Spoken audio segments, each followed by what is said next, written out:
नमस्कार प्यारे साथियों, पुनः स्वागत है आप सभी का अपने YouTube चैनल यूके टीचिंग परीक्षा पर। उत्तराखंड सहायक अध्यापक की दृष्टि से भाग 19 हमारे कंप्लीट हो गए हैं। आज भाग हमारा 20वां है, जिसमें हमने भाग 19वां भारतीय शिक्षा व्यवस्था के बारे में, ठीक है, जिसमें भारत में प्राथमिक शिक्षा के बारे में, स्वतंत्रता से पूर्व प्राथमिक शिक्षा, चार्ल्स वुड घोषणा पत्र 1854 हो गया, लॉर्ड स्टैनले घोषणा पत्र 1859 के बारे में, हंटर आयोग जाना था, ठीक है, लॉर्ड कर्जन का शिक्षा संबंधी प्रस्ताव 1904 का जाना था, शिक्षा नीति सरकारी प्रभाव 1913 1913 वाला, और हर्टोग समिति 1929 वाला हमने जाना था, ठीक है। सार्जेंट रिपोर्ट हमने जानी थी। मूल शिक्षा वर्धा योजना 1937 हमने उस पर चर्चा परिचर्चा की थी।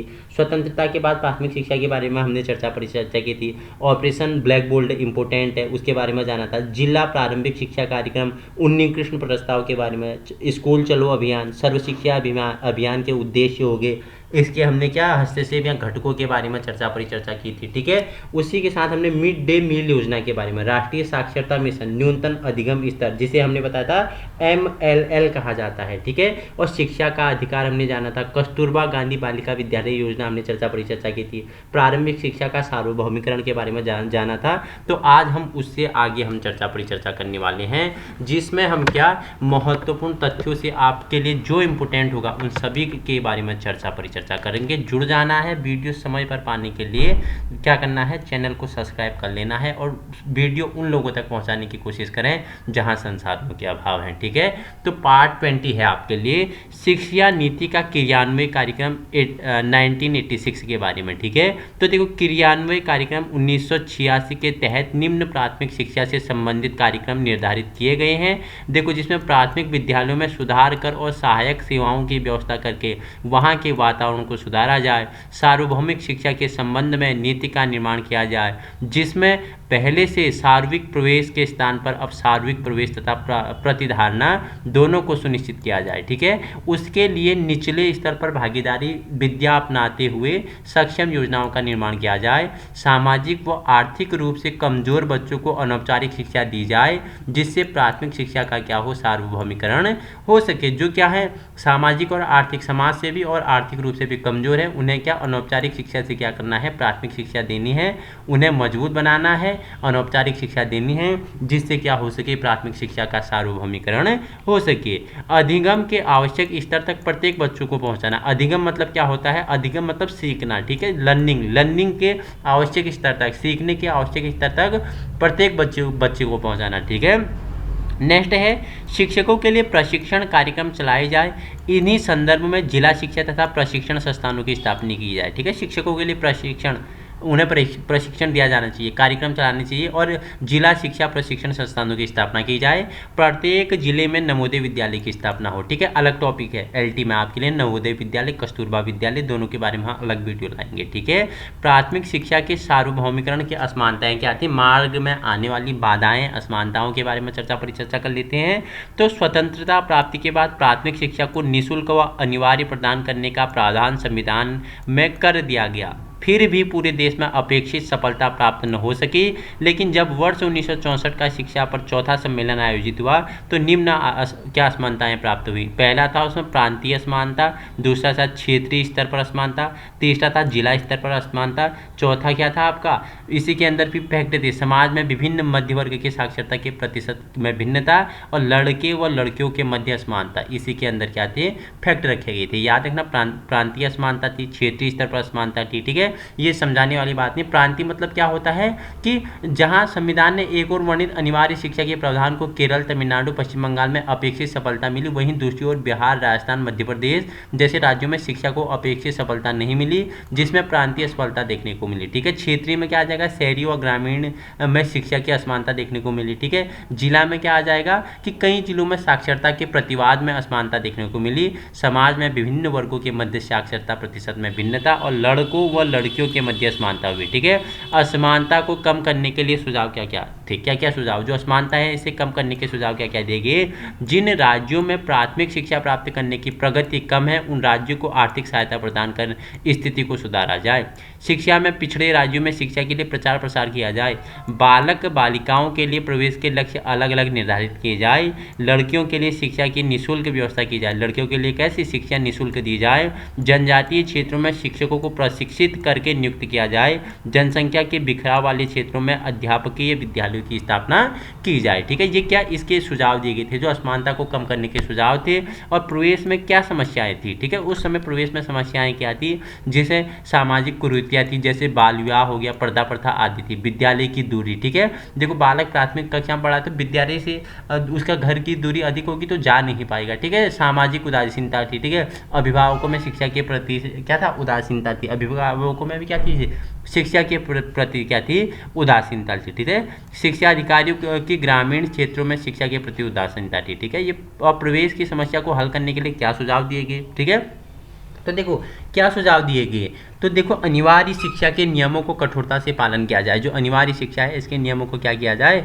इनमें कठोरता से पालन किया जाए। ठीक है, निःशुल्क प्राथमिक शिक्षा का प्रबंध किया जाए। शिक्षा के महत्व का प्रचार किया जाए। अभिभावकों में शिक्षा के प्रति जागरूकता लाई जाए। ठीक है, और शिक्षा अधिकारियों को शिक्षा के प्रति सजग रहना चाहिए। ठीक है, नेक्स्ट पॉइंट है छात्रों को अन्य समस्याएं। छात्रों की अन्य समस्याएं क्या थी? जिसे वो पढ़ नहीं पा रहे थे, निर्धनता, गरीबी थी। ठीक है, सुविधाओं का न होना। ठीक है, शिक्षा से संबंधित कानून में त्रुटियां हो गया, जनसंख्या में वृद्धि दर हो गया, शिक्षकों की कमी हो गया। ठीक है, अभिभावकों का असहयोग हो गया और सामाजिक कुरीतियां तो उसमें प्रमुख थी। मूल्यांकन प्रणाली का दोषपूर्ण होना, समुदाय की उदासीनता हो गया और अनुपयुक्त पाठ्यक्रम व्यवस्था, ये इसकी क्या थी? छात्रों की प्रमुख समस्याएं थी। ठीक है, भारत में शिक्षा प्रशासन के बारे में चर्चा कर लेते हैं। सबसे पहले शिक्षा के विकास के लिए 1813 में चार्टर एक्ट के तहत 1 लाख रुपए की व्यवस्था की। ठीक है, भारत में शिक्षा का विकास होगा तो 1813 के चार्टर एक्ट में भारत की शिक्षा के लिए 1 लाख रुपए की क्या की गई? व्यवस्था की गई।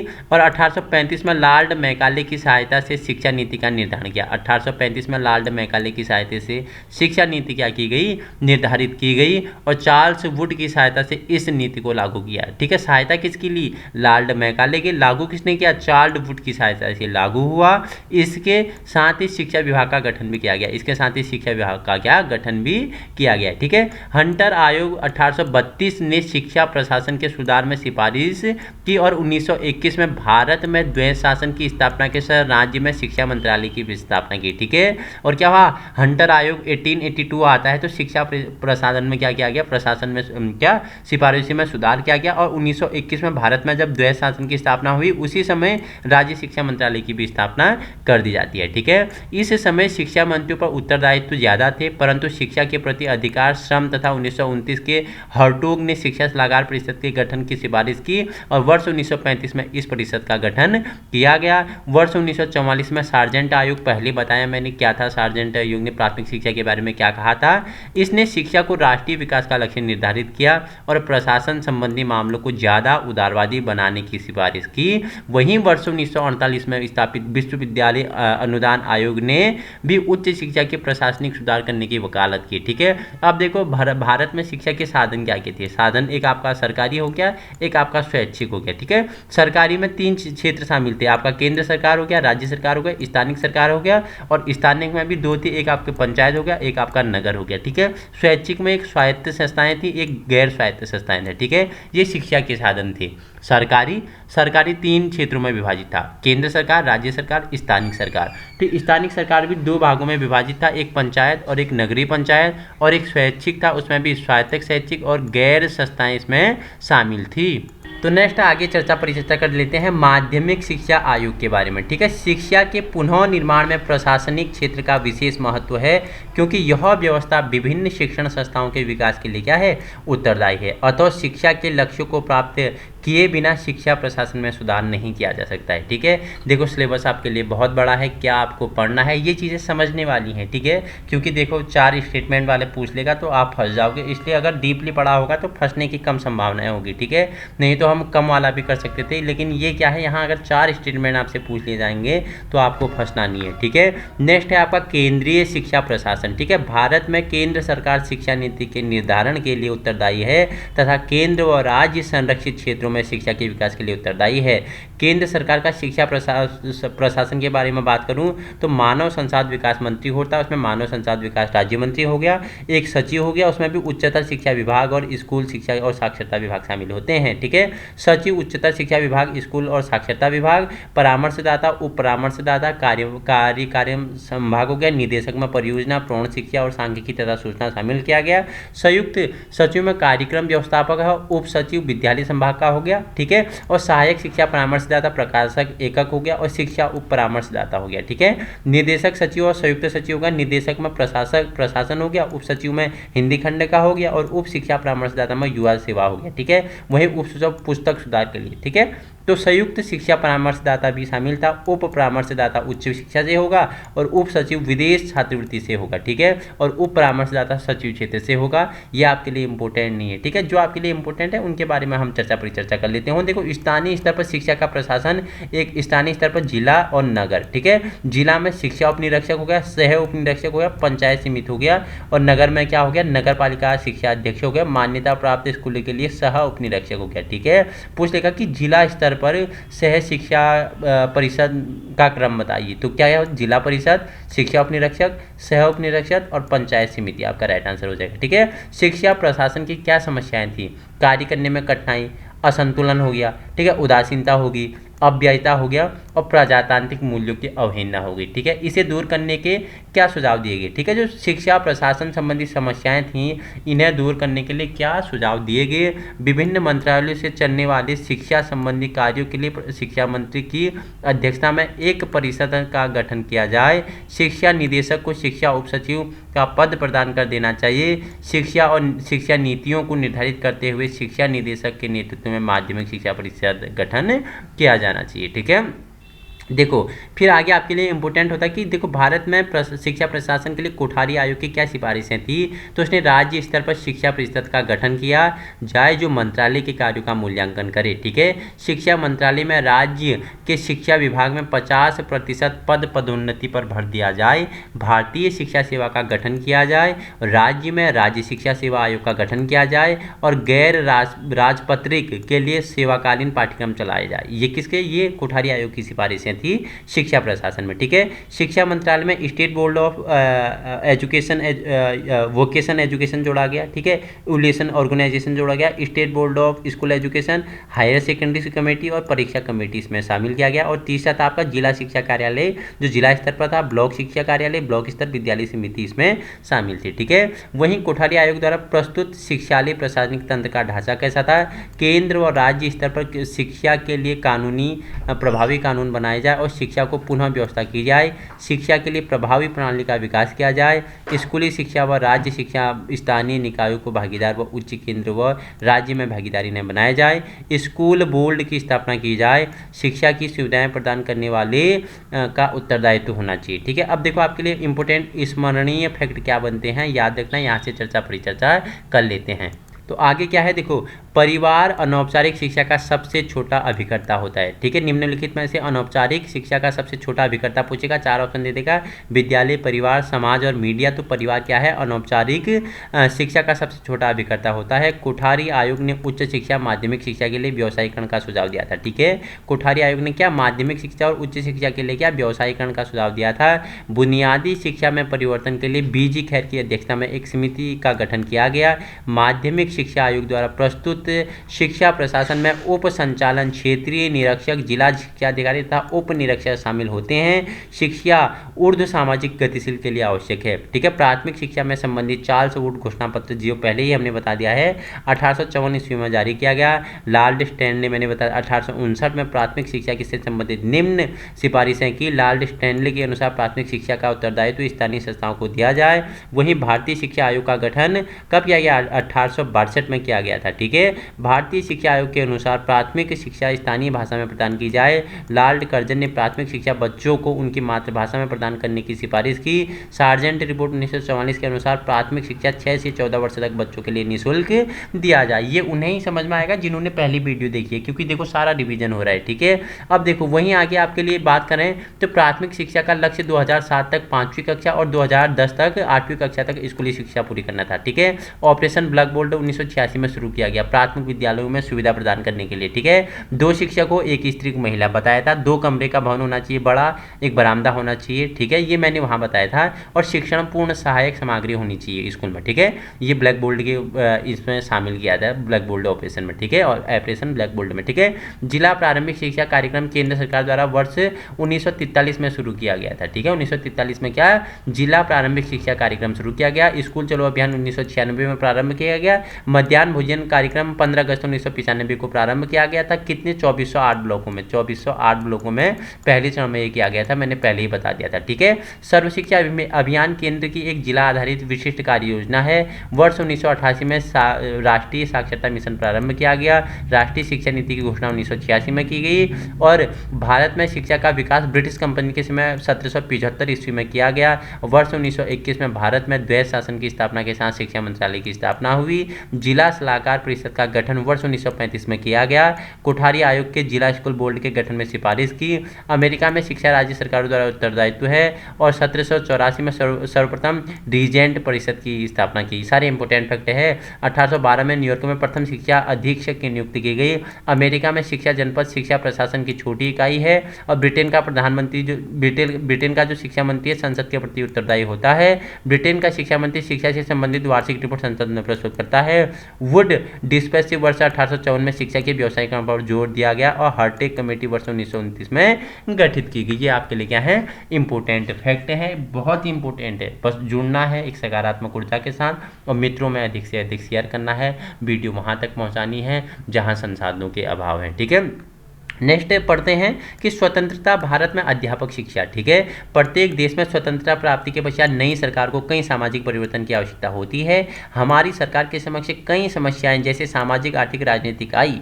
इस परिवर्तन के कारण शिक्षा के क्षेत्र में परिवर्तन आए। इसके लिए अनेक शिक्षा संबंधी आयोगों का गठन किया गया। इन आयोगों ने के द्वारा विभिन्न प्रकार के सुझाव सरकार को ने दिए। इन सुझावों में से कुछ व्यवहारिक स्तर पर उपयोग में लाए गए और कुछ आज अन्य भी अनुपयुक्त रह गए हैं। ठीक है, इसके बाद सबसे पहले स्वतंत्रता से पहले आपका राधाकृष्णन आयोग 1947-48 में। ठीक है, जिसे विश्वविद्यालय शिक्षा आयोग के नाम से भी जाना जाता है। ठीक है, आइए परिचर्चा कर लेते हैं। इसके बारे में पहले भी हमने बताया हुआ है, एक अलग से वीडियो है। ठीक है, वर्ष 1947 में एक केंद्रीय शिक्षा संस्थान दिल्ली तथा वर्ष 1948 में विश्वविद्यालय में विनय भवन की स्थापना की गई। वर्ष 1948 में ही डॉक्टर सर्वपल्ली राधाकृष्णन के अध्यक्षता में विश्वविद्यालय शिक्षा आयोग का गठन किया गया। और वर्ष 1949 में इस आयोग के द्वारा रिपोर्ट प्रस्तुत की गई। ये रिपोर्ट इस प्रकार थी। ठीक है, 1948 में गठन किया गया। ठीक है, और इसने अपनी रिपोर्ट कब 1949 में प्रस्तुत की। और इसके क्या सिफारिशें थी, क्या इस रिपोर्ट में कहा गया, अभ्यास के लिए उपयुक्त विद्यालयों का चयन किया जाएगा। ठीक है, समय के साथ प्रशिक्षण महाविद्यालयों को पुनः संचालित किया जाएगा। और शिक्षण में व्यवहारिक अनुभव वर्ग से ही प्रशिक्षण महाविद्यालय के लिए अधिकांशतः अध्यापकों को चयनित किया जाएगा। स्थानीय परिस्थिति के अनुरूप शैक्षिक सिद्धांतों के पाठ्यक्रम को परिवर्तित करना मान्य हो। कई वर्षों के अनुभव के आधार पर एमएड पाठ्यक्रम में प्रवेश दिया जाएगा। अखिल भारतीय स्तर पर अध्यापकों के मूल कार्यों को महत्व दिया जाएगा।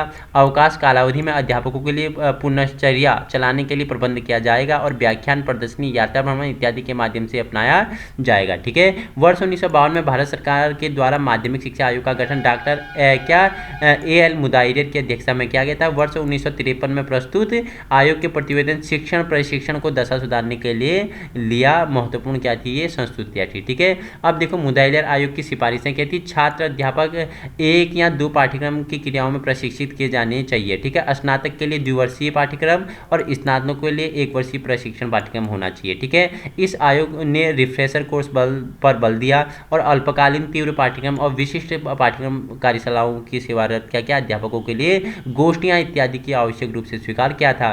प्रशिक्षण कॉलेजों की अप्रशिक्षित अध्यापकों के लिए अनुसंधान कार्य करना चाहिए। एक विशेष अंशकालीन पाठ्यक्रम को प्रस्तावित किया जाना चाहिए। प्रशिक्षित स्नातक कम से कम 3 वर्ष का शिक्षण अनुभव प्राप्त करने के लिए के पश्चात ही एमएड में प्रवेश दिया जाएगा।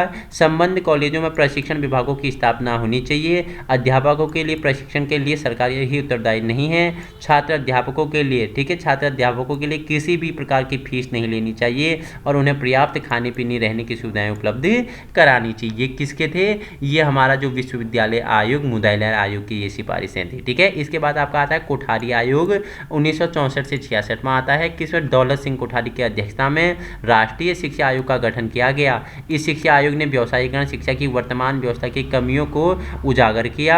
इस आयोग ने अपनी व्यापक रिपोर्ट शिक्षा व्यवस्था के उच्चीकरण पर दी। इस आयोग के द्वारा देश में शिक्षा सुधार के लिए अनेक सुझाव दिए गए अथवा भारत की पूरी शिक्षा व्यवस्था की जांच करने के पश्चात निम्न सुझाव दिए गए, जो इस प्रकार है। प्रत्येक प्रशिक्षण महाविद्यालय में प्रभावकारी शिक्षा संगठन की स्थापना होनी चाहिए। अध्यापक शिक्षा शैक्षिक जीवन से अलग थी। अध्यापन शिक्षा का स्तर नीचा और मध्यम है।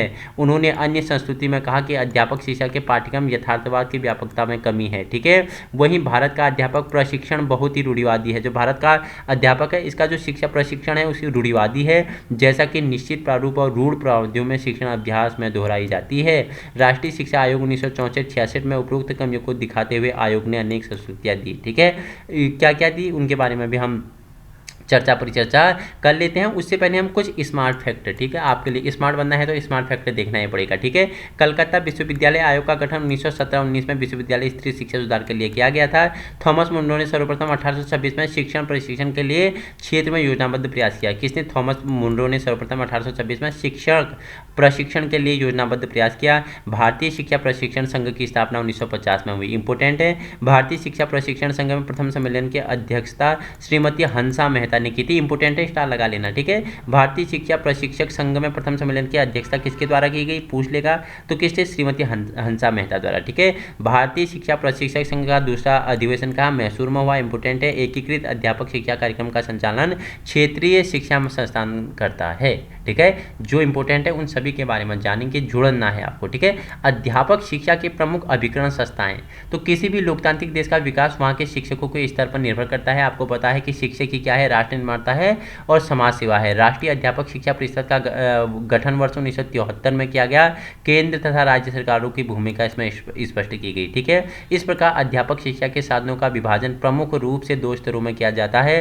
पहला राष्ट्रीय स्तर, दूसरा राज्य स्तरीय अभिकरण। ठीक है, अब हम चर्चा कर लेते हैं राष्ट्रीय स्तर के अभिकरण, जिसमें आपका यूजीसी। ठीक है, आपने यूजीसी सुना है, लेकिन आज जानोगे विश्वविद्यालय अनुदान आयोग के बारे में। इस आयोग का गठन 26 दिसंबर 1953 को, स्टार लगा लेना, याद रखना, को किया गया था। कब? यूजीसी का गठन कब किया गया? 26 दिसंबर 1953 को किया गया, परंतु भारत सरकार ने इसे 1956 में स्वायत्तता प्रदान की। हो तो कब गया था? गठन तो 26 दिसंबर 1953 को हो गया था, लेकिन 56 में इसे स्वायत्तता प्रदान की गई। इसका एक अध्यक्ष तथा उपाध्यक्ष होता है। इसके कार्य क्या क्या होते हैं? कार्य जान लेते हैं। विश्वविद्यालय के विकास तथा संचालन हेतु आर्थिक सहायता प्रदान करना। ठीक है, विद्यालयों की शिक्षा सहायता की आवश्यकताओं को जानना और उन्हें आर्थिक सहायता प्रदान करना। केंद्र सरकार एवं राज्य सरकार को भी किसी भी विद्यालय के लिए आर्थिक सहायता का अनुदान के लिए धन निर्धारित करने का सुझाव दे सकती है और एक नई विश्वविद्यालय की स्थापना के लिए राज्य सरकार को परामर्श देना और 5 वर्ष के संचालन का संपूर्ण व्यय वहन करना। देश की उच्च शिक्षा के विकास हेतु जो वांछित कार्य हो रहे हैं उन्हें पूरा करना।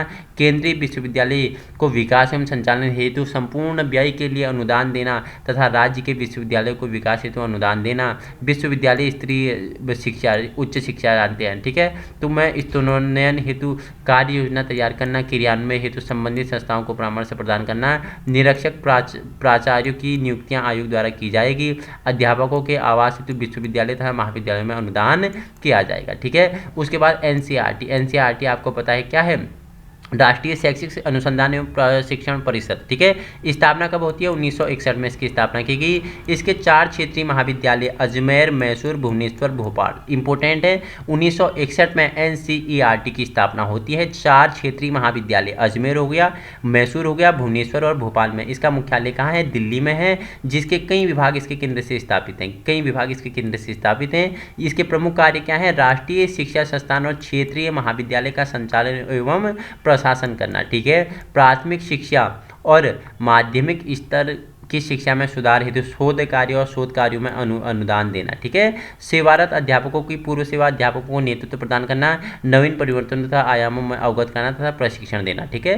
प्राथमिक शिक्षा और माध्यमिक शिक्षा के स्तर में शिक्षा संबंधी समस्याओं हेतु शोध कार्यों के लिए अधिक सहायता भी प्रदान की जानी चाहिए। एनसीईआरटी के अगर क्षेत्र पूछेगा तो एनसीईआरटी के अध्यापक शिक्षा विभाग के मुख्य क्षेत्र इस प्रकार हैं कि प्राथमिक तथा माध्यमिक स्तर के लिए विद्यालय अनुभव हैंडबुक विभाग हो गया, ठीक है। प्राथमिक स्तर और अध्यापक शिक्षा के कौशल पर आधारित पाठ्यक्रम विभाग हो गया। अध्यापक शिक्षा प्रवेश प्रक्रिया हेतु हेतु विभाग हो गया। अध्ययन सामग्री विभाग हो गया। अध्यापक शिक्षक विभाग द्वारा सेवारत अध्यापकों के लिए प्रशिक्षण एवं प्रसार की व्यवस्था की जाती है तथा इसके साथ ही साथ प्राथमिक एवं माध्यमिक स्तर की कार्यशाला, सेमिनार, वार्षिक सम्मेलन इत्यादि की व्यवस्था करना आदि सम्मिलित था, ठीक है।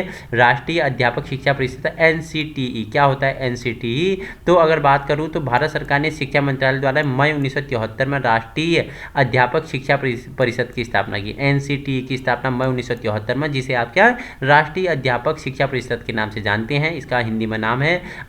इसमें इस परिषद के भी निम्नलिखित कार्य थे। क्या क्या कार्य थे आइए जानते हैं। अध्यापक शिक्षा के स्तर को विकसित करने हेतु अनुदान की व्यवस्था करना, इसके लिए एक टीम नियुक्त की गई।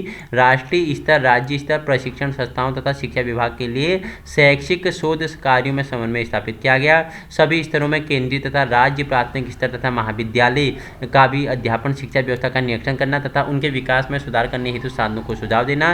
पाठ्यक्रम, स्टाफ, साधनों में सुविधाओं के संदर्भ में क्या करना? राष्ट्रीय स्तर पर निर्धारण करना। अंतर्राज्यीय स्तरों के लिए निरीक्षण करना, मूल्यांकन करना तथा नए विकास एवं प्रसार का अवलोकन करना। अध्यापक शिक्षा के संदर्भ में अंतर्राष्ट्रीय संपर्क बनाए रखना। अध्यापक शिक्षा के स्तर को विकसित करने हेतु अनुदान की व्यवस्था करना। केंद्र सरकार के समक्ष अध्यापक शिक्षा के विकास हेतु योजनाएं प्रस्तुत करना, ठीक है। ये इसके क्या है? इंपोर्टेंट क्षेत्र थे, ठीक है। राष्ट्रीय सामाजिक विज्ञान अनुसंधान परिषद, जिसे CSSR बोलते हैं, इसकी स्थापना 1 अगस्त 1969 को, ठीक है, 69 को दिल्ली में हुई थी। इंपोर्टेंट है, याद रखना है। अब इसके सुझाव क्या क्या थे? सामाजिक विषयों के शोध कार्यों हेतु संस्थाओं को अनुदान देना तथा व्यक्तिगत शोध में वित्तीय सहायता प्रदान करना। सामाजिक विज्ञान विषय के शोध कार्यों की समीक्षा करना तथा उनके प्रयोग हेतु सरकार को परामर्श प्रदान करना। शोध के नए क्षेत्रों में संबंधित जानकारी देना, जिससे सामाजिक विषयों के शोध कार्यों में विकास हो सके। शोध कार्यों के प्रशासन हेतु आर्थिक सहायता प्रदान करना। सामाजिक विज्ञान संबंधी इन सभी प्रकार की क्रियाओं हेतु अपना परामर्श भी देती है। सेमिनार, कार्यशालाओं की व्यवस्था करना, जिससे शोध संबंधी क्षेत्रों एवं विधियों का अभिविन्यास किया जाता है। शोध कार्यों हेतु तकनीकी सहायता प्रदान करना, इसके क्या थे? प्रमुख सुझाव थे, ठीक है। इंपोर्टेंट जो है उनके बारे में जानेंगे, चर्चा परिचर्चा होगी, पूरा व्याख्यात्मक रूप में, कुछ आपके लिए छूटने वाला नहीं है। जानते हैं राष्ट्रीय शिक्षा नीति के बारे में, 1986 के बारे में, ठीक है। जनवरी 1985 में भारत सरकार ने एक नई शिक्षा नीति की प्रस्तुति की। इसकी घोषणा 1986 में हुई और इसकी सिफारिश से इसकी संस्तुतियाँ क्या क्या थी? अध्यापक शिक्षा का एक क्या है? निरंतरगामी प्रक्रिया है तथा सेवापूर्ण और सेवाकालीन एक अभिन्न अंग है। इस संपूर्ण प्रणाली का नवीनीकरण आवश्यक है। अनौपचारिक शिक्षा, प्रौढ़ शिक्षा और प्रारंभिक विद्यालय अध्यापक हेतु सेवापूर्व सेवाकालीन पाठ्यक्रम का संचालन जिला शिक्षा और प्रशिक्षण संस्थान द्वारा किया जाएगा। राष्ट्रीय अध्यापक शिक्षा परिषद अध्यापक शिक्षा संस्थाओं को मान्यता प्रदान करे, पाठ्यक्रम एवं विधि के संदर्भ में मान्यता प्रदान करे तथा अध्यापक शिक्षा संस्थान एवं विश्वविद्यालय शिक्षा विभागों के मध्य परिसंचार प्रबंध किए जाए। राष्ट्रीय शिक्षा नीति पर क्रियात्मक कार्यक्रम वर्ष 1986 के माध्यम से अध्यापक शिक्षा के क्षेत्र में पर्याप्त व्यवहारिक सुधारों के लिए सुधार इत्यादि किया, ठीक है। ये आपके लिए इंपोर्टेंट है। वहीं सरकार द्वारा समुदाय में ऐसी दशाएं उत्पन्न करनी चाहिए जो अध्यापकों को रचनात्मक और सृजनात्मकता दिशा प्रेरित करे। कैसी दशाएं उत्पन्न करनी चाहिए? कि अध्यापक को रचनात्मक और सृजनात्मकता दिशा से प्रेरित करनी चाहिए, ठीक है। और देखो, अध्यापकों को तकनीकी संचार माध्यमों के वांछित साधनों के विकास तथा संबंधित समुदाय की दशाओं में योग्यता और आवश्यकताओं की पूर्ति के लिए स्वतंत्रता मिलनी चाहिए। शिक्षा एक सतत प्रक्रिया है, पहले ही बता दिया है, जीवन पर्यंत चलती है, ठीक है। तो इसमें पूर्व एवं सेवाकालीन पक्षों को अलग नहीं किया जा सकता है। पहले चरण में शिक्षक प्रशिक्षण शिक्षा की व्यवस्था को पुनर्व्यवस्थित किया जाएगा। अध्यापक शिक्षा के इस नवीन कार्यक्रम में सतत शिक्षा एवं अध्यापकों की आवश्यकता पर बल दिया जाएगा, जिससे इस नीति के उद्देश्य पूर्ति हो सके। ठीक है, एलिमेंट्री विद्यालय टीचर से अनौपचारिक एवं प्रौढ़ शिक्षा के लगे व्यक्तियों को प्रशिक्षण एवं district institute of education and training DIET स्थापित किए जाएंगे। ठीक है, NCERT के अध्यापक प्रशिक्षण संस्थाओं को सक्षम बनाएंगे। पाठ्यक्रम तथा विधियों के निर्माण हेतु मार्गदर्शन देने के लिए वांछित संसाधन प्रदान किए जाएंगे। अध्यापक शिक्षा संस्थानों तथा विश्वविद्यालय के शिक्षा विभागों में क्या करेंगे, पारस्परिक संबंध का प्रारूप विकसित करेंगे। तो ये 1986 के बारे में हमने परिचर्चा कर लिया। ठीक है, जो क्या थे 1986 की जो राष्ट्रीय शिक्षा नीति थी उसमें क्या होना चाहिए अध्यापक के लिए, उन सभी हमने परिचर्चा कर ली है। अब पुनर्विचार समिति 1990 में बता देता हूँ, वर्ष 1990 में राष्ट्रीय शिक्षा नीति 1986 का ही पुनर्विचार था। ठीक है, 1986 का ही पुनर्विचार कौन सा था, 1990 वाला जो पुनर्विचार समिति आती है। ठीक है, इसमें प्रमुख क्या संस्तुतियां कई वर्गों में दी गई, कमियों को दूर करना। ठीक है, इंटर्नशिप प्रतिमान, नेतृत्व के लिए अध्यापक शिक्षकों की तैयारी, नवीन संदर्भ में अध्यापक की तैयारी, हाई स्कूल अध्यापकों के लिए प्रशिक्षण, निम्न स्तर अध्यापक शिक्षा, इनमें क्या क्या की गई, इसमें शामिल की गई है। ठीक है, देखो राष्ट्रीय ज्ञान आयोग आपके लिए इंपॉर्टेंट होती है। इसकी स्थापना कब होती है, 13 जून 2005 को इसकी स्थापना होती है। ठीक है, ये क्या है, ये आपको पता होना चाहिए कि यह आयोग भारत के भारतीय प्रधानमंत्री को एक उच्च स्तरीय परामर्शदात्री संस्था है। ठीक है, राष्ट्रीय ज्ञान आयोग क्या है, एक उच्च स्तरीय परामर्शदात्री संस्था है। 13 जून 2005 को स्थापना होती है और इसके प्रथम अध्यक्ष कौन थे, सैम पित्रोदा थे। इस आयोग के प्रथम अध्यक्ष से पूछेगा, ज्ञान आयोग के प्रथम अध्यक्ष कौन थे, सैम पित्रोदा थे। ठीक है, इसमें ई प्रशासन तक ज्ञान तंत्र के महत्वपूर्ण क्षेत्रों पर केंद्रित था। सुलभता, ज्ञान को सहज तथा सरल प्राप्ति के लिए सिद्धांत शिक्षा के सभी स्वरूप का स्तर प्राप्त करना, रचना, ज्ञान की विशेष रचना, उपयोग, ज्ञान प्रणालियों का प्रयोग करना और ई प्रशासन आदि इसमें लागू करना। ठीक है, क्षेत्रीय भाषाओं में ई शिक्षा क्या होता है, तो ई शिक्षा क्षेत्रीय भाषाओं में देनी चाहिए। ठीक है, हिंदी और अंग्रेजी भाषाओं के अतिरिक्त अब छात्रों को क्षेत्रीय भाषाओं में भी ई शिक्षा प्राप्त हो सकेगी। इसके लिए सरकार ने पहल शुरू की। यह सब संभव हुआ national mission on education through information and communication technology NMEICT। ठीक है, national mission on education through information and communication technology के द्वारा ये क्या हुआ, ये संभव हुआ। उल्लेखनीय है कि मिशन के तहत अब 31 राज्यों में, केंद्र शासित प्रदेशों में 31,229 कॉलेजों में और 19,876 कॉलेजों में इंटरनेट से जोड़ा जा चुका है। ठीक है, याद रखना। अब देखो आपके लिए राष्ट्रीय शिक्षा अभियान की बात करूं, जिसे SSA के नाम से जानते हैं।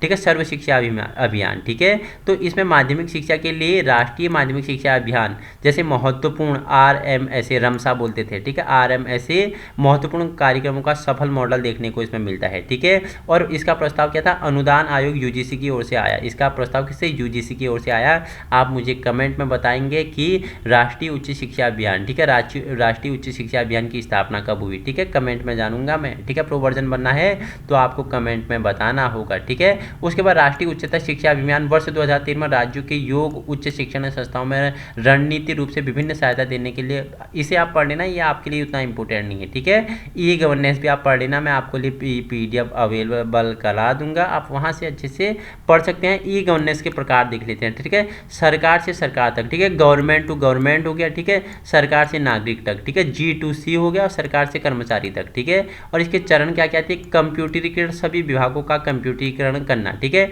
नेटवर्किंग, प्रत्येक विभाग एक दूसरे विभाग से इंटरनेट हब के माध्यम से जोड़ना, सूचनाओं का आदान प्रदान करना, ऑनलाइन संपर्क विभागों का आपस में तथा नागरिकों के पारदर्शी संबंध स्थापित करना। ठीक है, ये पढ़ लेना, आपके लिए PDF में नीचे लगा दूंगा। बाकी वर्तमान में प्रचलित ई गवर्नेंस कार्यक्रम के बारे में पढ़ूँ तो इस कार्यक्रम में स्टेट वाइल्ड एरिया नेटवर्क का SWAN हो गया, किसान कॉल सेंटर KCC हो गया, स्टेट डाटा सेंटर SDC हो गया, त्वरित भुगतान EPA SBI द्वारा चालू किया गया और नेशनल नॉलेज नेटवर्क NKN हो गया। ठीक है, उदाहरण में देखो राजस्थान सरकार ने राज दर्पण वेब पोर्टल सेवा कार्यक्रम शुरू किया। ठीक है, देखो कुछ इंपोर्टेंट फैक्ट जान लेते हैं राष्ट्रीय शिक्षा मिशन NME के बारे में। सूचना एवं संचार प्रौद्योगिकी के माध्यम से राष्ट्रीय शिक्षा मिशन की परिकल्पना केंद्रीय प्रायोजित स्कीम के रूप में की गई है। इसका उद्देश्य कहीं भी किसी भी उच्च स्तरीय शैक्षिक संस्थाओं के सभी विद्यार्थियों के फायदे के लिए शिक्षण और अध्ययन प्रक्रिया में सूचना एवं संचार प्रौद्योगिकी ICT का पूरा इस्तेमाल करना है। इसमें उच्च शिक्षा के सकल नामांकन अनुपात हेतु 5% की क्या वृद्धि होने की आशा है। इस मिशन के 2 प्रमुख अंग हैं, संस्थाओं और विद्यार्थियों को पहुंच के उपकरण के प्रावधान से ही संयोजकता सुविधा यानी जोड़ना और विजय वस्तु से क्या करना, सृजन करना। मिशन का उद्देश्य अपने अंतिम छोर तक कनेक्टिविटी संयोजकता उपलब्ध कराने तहत 419 विश्वविद्यालयों, मानद विश्वविद्यालयों और राष्ट्रीय महत्व की संस्थाओं के प्रत्येक विभाग सहित देश के 2500 से अधिक महाविद्यालयों में 2000 पॉलिटेक्निकों तक कंप्यूटर की बुनियादी ढांचा और कनेक्टिविटी तक पहुंचाना। ठीक है, ये आपके लिए क्या हो जाएगा, इंपोर्टेंट हो जाएगा। ठीक है, अब देखो पार्ट हमारा पूरा कंप्लीट हो गया है, तो चैप्टर में आपसे प्रश्न किस प्रकार पूछेगा। ठीक है, प्रैक्टिस क्वेश्चन कर लेते हैं। ठीक है, एक विद्यालय नीति सफल होगी कब होगी, जब सभी विद्यार्थियों को शिक्षा के समान अवसर मिलेंगे। सबको क्या मिलेंगे, समान अवसर देंगे पढ़ने के, चाहे वो किसी भी जाति हो, धर्म हो, लिंग हो, किसी भी वर्ग हो, उसे समान अवसर मिलना चाहिए, तभी एक विद्यालय की नीति क्या होती है, सफल होती है। ठीक है, देखो विद्यालय त्यागने वाले बच्चे गरीब परिवार के होते हैं, गरीब परिवारों के माता पिता अशिक्षित होते हैं। ये स्टेटमेंट ही गलत है। ए और आर दोनों क्या है, ए और आर दोनों सही है, परंतु आर ए की सही व्याख्या नहीं करता है। ठीक है, देखो विद्यालय त्यागने वाले बच्चे गरीब परिवार के होते हैं, कथन सही है, लेकिन आर गलत है। गरीब परिवार के माता पिता अशिक्षित होते हैं, ऐसे नहीं है, गरीब परिवार के माता पिता भी बहुत शिक्षित हैं। ठीक है, तो ए क्या है, सही है, आर गलत है। ठीक है, निम्न में से शिक्षा के सामाजिक पहलू से संबंधित है, तो क्या है, पुस्तकों का निःशुल्क वितरण है सामाजिक से। ठीक है, सामाजिक पहलू से।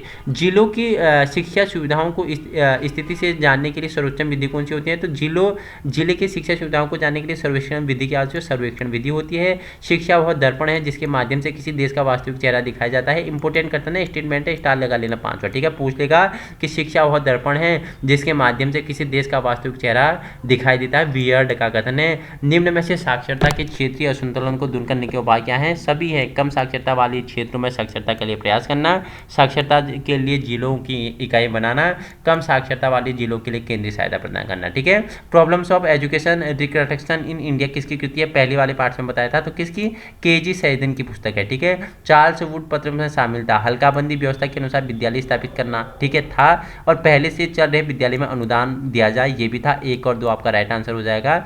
ऑप्शन थर्ड आपका क्या है, रॉन्ग है। ठीक है, देखो स्टैनली घोषणा पत्र कब आया था, 1859 में आया था। ठीक है, चार्ल्स वुड 1854 में आया था, हंटर आयोग 1862 में आया था। कर्जन प्रस्ताव कब आया था, बताओ मुझे, कर्जन प्रस्ताव कब आया था, बताओ फटाफट, कर्जन प्रस्ताव कब आया था, बताएंगे मुझे कमेंट में। ठीक है, नेक्स्ट आपके लिए है, देखो कथन ए है, प्राथमिक शिक्षा को प्रदान करना संविधान का अनिवार्य लक्ष्य माना गया है।